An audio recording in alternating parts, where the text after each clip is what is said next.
were you able to complete the entire paper in that 4 hours? Second, how many calculation-based questions were there? How many theory were there in your paper? In SCR, I had to wait about 3 hours before the test because the server was down. And when I went for the FRM exam, my name was not there in the muster. Because see, in level 2, the number of chapters are big, 104 chapters. It's more theoretical. Okay, and there's very less calculation-based content. So how did you manage that? Operational risk, I found a bit tough, at least the first few chapters. I mean, just to get the grasp of it because it is too theoretical. Okay, did you found the actual exam as slightly tougher or easier as compared to the GARP sample paper? I think solving mocks, but obviously the timing has to be important. I think the mocks were tougher than the exam. But when you came out of the actual exam for level 2, were you confident that you will pass the exam? It helps you consolidate and bring everything into order. 2 days I spent on secret sauce, then followed by the mock tests. Because you have been able to clear 3 exams, level 1, level 2 and SCR with the job. So what is the biggest challenge any working professional ideally face when they're preparing for these global exams?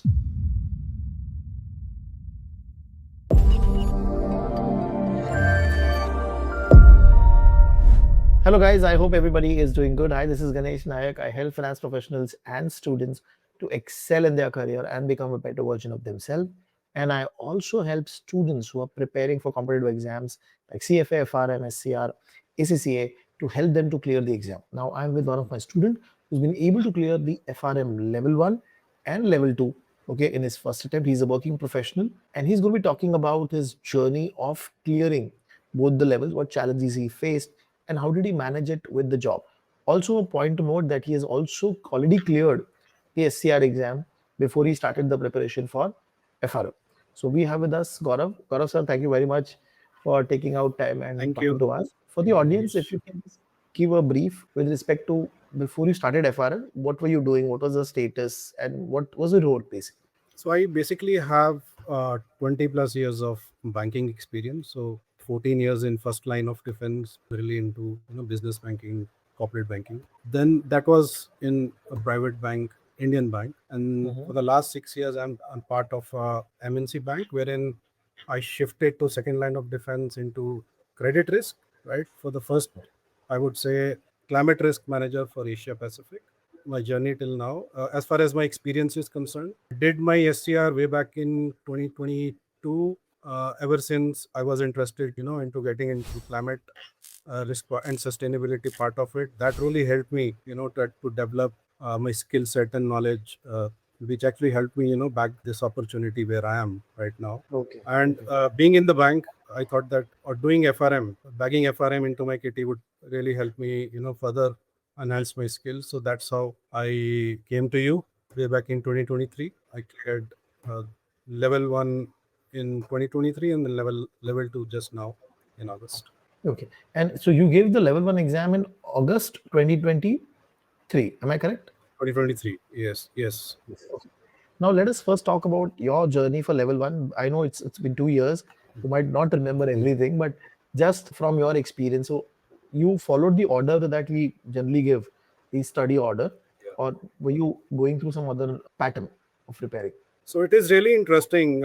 Actually, once I cleared my SCR, I ordered the books. Let me do it on my own. But just screening through the books, the idea remained there because I was petrified looking at the whole curriculum and the statistical concepts, deep diving into that. The books remained there for about 1 year. Then one of my colleague, he actually supported me that let's do it together. Finally, in 2023, he also referred that there is somebody called Ganesh who's part of the Fintelligents. Then I came to you. As far as, the course content and how I went about it is the fact I followed however you said. I mean, I think in level 1, it was unstructured. I mean, we shifted from one book to another, one chapter to another. So I followed the way you told me and I kept it simple, I would say. And you were able to complete all the content in the sense the videos, the chapter reading and question bank solving also around that point in time, correct? Yes. So how I follow it. So on weekdays, I mean, given the workload that all the working professionals have, once I come from the office, I used to watch your videos, one chapter each. On the weekend, especially for the level 1, I spent about 4 to 5 hours each on say Saturday and Sunday, going through Okay. the books, going through the chapters, followed by the question banks. On the weekdays, it was videos. On weekends, it was book and the question bank. Okay. Revision and solving. Okay. Okay. Yes, Interesting. yes. Now, how many mock papers you must have solved for level one, and what was the average score you were getting in those mock papers? I don't recall exactly, but I solved all of them. Right. I think in level Okay. one you have about 4 or 5 or 6, I Four guess. Right. marks. Four marks Uh, plus the guard sample paper. yes. So I did all of them.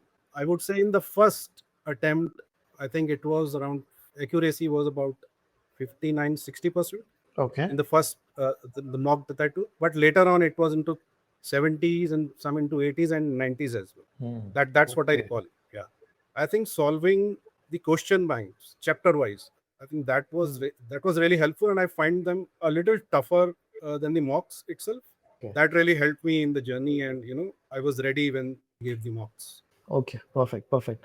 And when you went to the actual exam of your FRM level one, what did you saw? I mean, first of all, were you able to complete the entire paper in that 4 hours? Second, how many calculation-based questions were there? How many theory were there in your paper? Again, I recall something very interesting happened. So in SCR, I had to wait about 3 hours before the test because the server was down. And when I went for the FRM exam, my name was not there in the muster, even though uh, it was Oh, available somewhere. So I had to wait for about 45 minutes. But I knew the experience I had earlier, that really helped. Number one. I think the beginning is very important. The initial 10-20 minutes to settle down your nerves. So I was ready with that. I was able to solve 99 questions. okay. Uh, yeah, 99 question, and while I was attempting the last one, so time was up. 25 Yeah, yeah. 75 was the ratio The calculation and theory. for calculation and theory. Yes. And theory was manageable in terms of, was it very tough when you compare to the mock papers? Yeah, I would say that in the first level one, yes, it was. I mean, Okay. everyone knows about it that at least there are two options which are quite similar to each other. So it Right. is always confusing, but yeah, if you spend a little time on it, basically get to the right answer. After that, okay, in your preparation journey, there was a gap, right? You were not able to give the Yeah. level 2 exam immediately in 2024. When did you Mhm. started preparing Yes. for the level 2 exam? How did you manage that gap? Way back in February this year, I called you that I want to take the attempt, but I want to take the attempt for November given the course is quite vast. But I think that Hmm. was the best advice you gave when I took it. You said that go for August because there is a lot of time lag between now in February and November. It will be difficult because to remember all the course. That really helped. So all in all, 6 months I think sufficient from February to 9th of August. But I managed it. I structured it in a proper way. I mean, the way you guided me through. And over there, because see, in level 2, the number of chapters are big, 104 chapters. Yeah. It's more theoretical, okay, and there's very less calculation based content. So, how did you manage that in your preparation part? Operational risk I found a bit tough, at least the first few chapters. I mean, just to get the grasp of it because it is too theoretical. Sometimes it becomes boring, but as you move forward, there are certain calculations as well. So you begin Right. to enjoy it, and you are able to also relate it. Being in the risk management part of it, I am able to Hmm. relate with the operational risk as well. But I think I found credit risk because I'm already part, so I found it interesting. I think investments, then liquidity risk, I think all the course I found really interesting. I must say that. But Okay. yeah, Okay. operational risk to some extent, at least it was challenging. So, were you able to Yeah. solve all the 100 chapter ka question bank? Yes. At least the chapter wise, I solved the whole question bank thoroughly. Okay. I only solved section, I would say, the section test for operational risk, and for rest because Okay. of the time challenges, I was not able to go through the section mock tests for each of the books.